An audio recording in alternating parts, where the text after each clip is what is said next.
আমরা প্রায়ই আপা শুনতে পাই যে যারা সিনিয়র মানুষগুলো বলে থাকেন যে আমরা যখন কাজ করি যে জুনিয়রদের সাথে কাজ করতে গেলে অনেক ধরনের যে ওরা আমাদেরকে সম্মান করে না, অনেক সময় অনেক ধরনের মিসআন্ডারস্ট্যান্ডিং হয়। তা আপনার চোখে কি এরকম কিছু কি পড়েছে? যে এখন তো অনেকগুলো জুনিয়র ছেলেপেলেদের সাথে আপনি কাজ করেছেন, আর্টিস্টদের সাথে কাজ করেছেন। আমার ক্ষেত্রে উল্টা হয়। আমার কাছে মনে হয় আমি জুনিয়রদের সাথে বেশি কাজ করতে পছন্দ করি, স্বাচ্ছন্দ্য বোধ করি জি। এবং এনজয় করি। ওকে। এবং বাই হার্ট একটা কথা আমি বলতে চাই, আমি জুনিয়রদের থেকে শিখতে চাই এবং শিখি, প্রতিনিয়ত শিখি। কারণ আমার কাছে মনে হয় আমি আমার জায়গায় কখনো রিজিড থাকতে চাই না, কারণ আসলে যুগ তো সামনের দিকে এগোবে।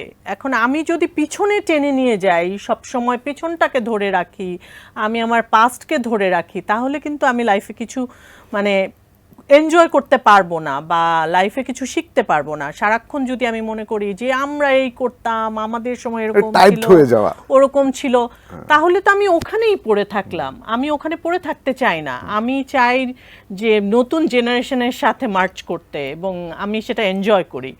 আমি আমার ছেলের গানের চয়েস যখন আমি দেখি যে ও 17, আমার ছেলের বয়স, ও যে গানগুলো শুনে, একটা সময় আমার মনে হতো যেগুলো কি গান শুনে, পরে আবার দেখলাম যে না, যখন আমি শোনার চেষ্টা করি, মনোযোগ দিয়ে শুনি, তখন দেখি আমার কিন্তু ভালো লাগছে। এই যে প্রীতমের কথাই যদি আসি, আমি প্রীতমের গান তো আমি ভীষণ পছন্দ করি। আমরা কোক স্টুডিওতে ওর মানে প্রচুর মানে ভালো আমি লিটারেলি কোক স্টুডিওর গান বলেন বা কোক স্টুডিও ছাড়াও ও যে গানগুলো গেয়েছে, আমি তো লিটারেলি ফ্যান ওর গানগুলোর। সো আমার কাছে কখনোই মনে হয় না তাই বলে আমি খালিদ হাসান মিলুর গান পছন্দ করছি না, বা হচ্ছে ব্যাক আমাদের সময়ের গান আমি ভুলে যাচ্ছি, সেটা না। আমার কথা হচ্ছে ওইটা আমি ওই সময় এনজয় করেছি, এটা আমি এখন এনজয় করছি। তাই বলে ওইটার জন্য আমি এটাকে ভালো লাগলেও আমি বলবো যে আমার ভালো লাগেনি, আমি আসলে এই টাইপের মানুষ না।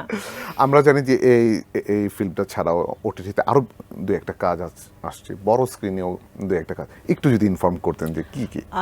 আমার হাইড অ্যান্ড সিক নামে একটা ওটিটিতে দীপ্ত প্লেতে আসবে, একটা সিরিয়াল ওটা।